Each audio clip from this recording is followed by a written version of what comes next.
You can define almost any shape and configuration for the ramps you create by sketching or editing the ramp's run lines, boundary lines, and riser lines. Using these three types of features, you can create many different custom shapes. As illustrated in the images on the right, you'll find a switchback ramp, which includes a zigzag configuration of the ramp segments.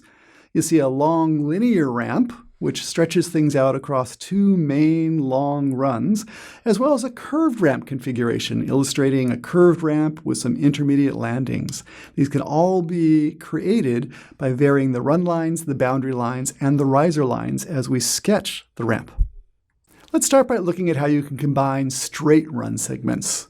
Select the Line tool in the Draw Tools palette as you're sketching the ramp, then sketch the run segments.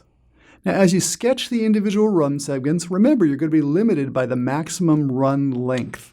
So the setting for how long an inclined length we can create as an individual segment will bound what we can do here. As you create the individual segments, they're going to automatically be joined by landings that are created to join and connect those segments. So in the images, you'll see an example of a switchback ramp, which uses a zigzag configuration for the sketch. You'll see a linear ramp, which uses several linear segments, then doubles back with a landing that loops back, forming a U.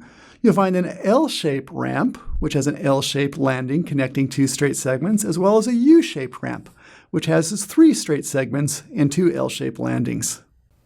We can also sketch curved run segments, and to do that, we'd select the Arc tool in the Draw Tools palette as we're sketching, then sketch the run segments. Again, the individual run segments are limited by the maximum run length, and landings are automatically going to be created between the run segments. Now, as you're sketching a curved run, remember that run lines in the sketch cannot overlap.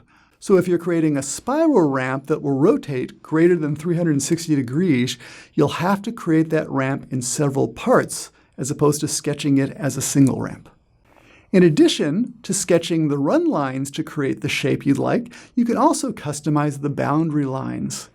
To do that, select an existing ramp in your model and open the Edit Sketch tool.